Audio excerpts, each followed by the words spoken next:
Dipersembahkan oleh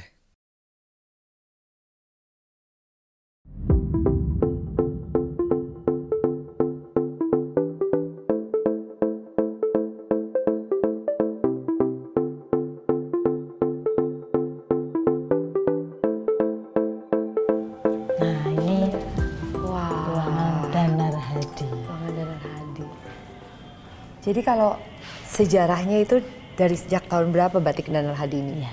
Jadi kalau Danar Hadi di bawah Pak Santoso itu 1967. Tetapi jauh sebelumnya, jadi kakek buyutnya Pak Santoso seperti Haji Bakri gitu ya. Haji Bakri ini kan salah satu pendiri Sarekat Dagang Islam. Nah, salah satu tujuan dari Sarekat Dagang Islam itu kan agar tidak terjadi monopoli pembelian mori. Jadi mori itu bahan baku untuk batik. Kemudian Pak Santoso ini beliau ikut kakek neneknya. Jadi sejak usia belia itu memang sudah setiap hari menggeluti batik. Kemudian di tahun 1967 bersama dengan Ibu Danarsih Santoso, beliau mendirikan Danar Hadi. Danar Hadi sendiri diambil dari nama istri, Ibu Danarsih, dan Hadi Priyono dari nama mertua Pak Santoso. Karena beliau hendak menghormati ibu dan mertuanya. Begitu. Malah Pak Santoso ini pernah bilang bahwa seorang laki-laki yang bisa sukses itu karena dorongan dan support sang istri. Betul sekali. Maka beliau memberi nama Danar Hadi. Dan dalam proses perjalanan yang sudah dari awal tahun 70 seperti itu tentunya juga pasti mengalami pasang surut ya? Pasang surut jelas, mengalami pasang surut jelas. Justru karena mengalami pasang surut, Bapak Santoso sampai pada suatu titik bahwa beliau harus melakukan sesuatu selain hanya menjual batik. Beliau harus melakukan sesuatu demi pelestarian dan pengembangan batik itu sendiri. Ya. Maka beliau membangun Museum Batik Danar Hadi dan dibuka untuk umum oleh Ibu Megawati Soekarno Putri pada tanggal 20 Oktober 2000. Jadi museum ini tidak sekedar untuk objek wisata tentu saja, tapi juga bisa sebagai sarana pendidikan penelitian, betul, karena itu penting untuk generasi muda ke depannya. Lalu dari sekian banyak koleksi yang ada di Museum Danar Hadi ini, apakah ada kain yang paling tua atau yang misalnya ini motifnya yang unik ya? Baik, jadi kalau mencari motif yang unik itu sebagian besar ada di batik Sudagaran. Tadi kakek buyut Pak Santoso tadi adalah salah satu pelopor batik Sudagaran. Apa toh yang disebut batik Sudagaran? Jadi kan setelah tadi saya sampaikan ke Mbak Renita, batik keraton itu dibuat dan berkembang di dalam keraton.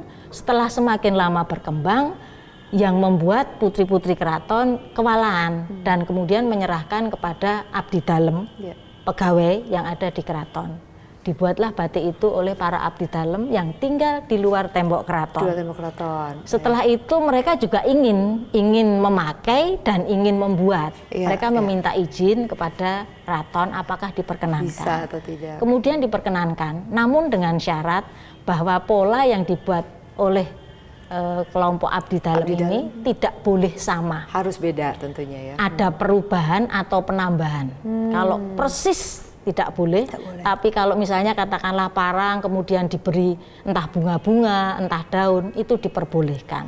Maka muncullah yang disebut batik Sudagaran, berasal dari kata sudagar atau pedagang batik. Nah Mbak Asti, tentunya mumpung saya di sini, saya ingin lihat dengan mata saya sendiri batik Sudagaran. Dengan senang hati. Monggo.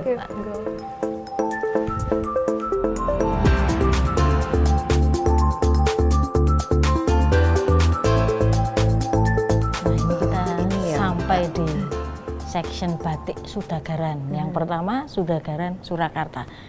Mbak Rita bisa lihat ya. Jadi ciri khasnya itu supaya eye catching. Jadi supaya orang tertarik melihat batiknya. Makanya semakin rumit dan tentu saja tingkat kesulitannya juga semakin lama juga mengerjakannya.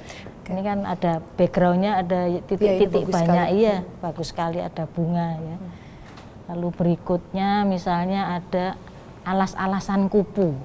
Nah, alas-alasan kupu ini inspirasinya dari keraton, karena di keraton itu kan ada dodot ageng yang untuk menikah, untuk prosesi jumenengan yang namanya dodot alas-alasan. Nah, ini diubah alas-alasan tapi isinya kupu. Alas itu hutan. Jadi makanya isinya kupu, kemudian latarnya ada yang namanya isen latar cantel. Ini juga ada selendang, ini ada kawung. Kawung. Iya, ini ada parangnya sedikit nih. Oh iya, betul. Ini ya. Jadi boleh sedikit ada parang, tetapi tidak boleh semuanya parang yang sama dengan kepunyaan keraton, karena itu merupakan pola larangan yang merupakan milik Kasunanan, Mangkunegaran, yang hanya bisa dipakai oleh orang-orang dari tertentu. Ya.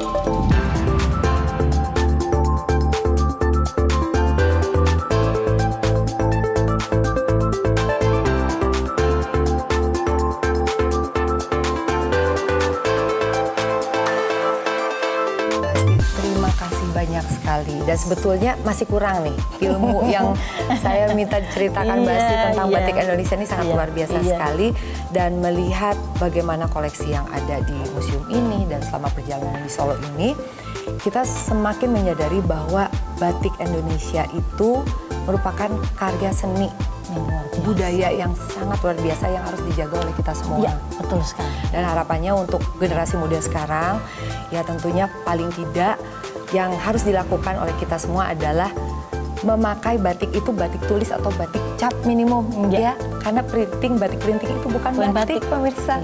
Dan kita harus menghargai bagaimana nenek moyang kita, leluhur kita pada saat membuat batik itu melakukannya proses yang sangat panjang. Betul, Mbak. Ya. Dan akhir kata pemirsa, saya Renta Sari Adrian undur diri. Cinta budaya, cinta Indonesia.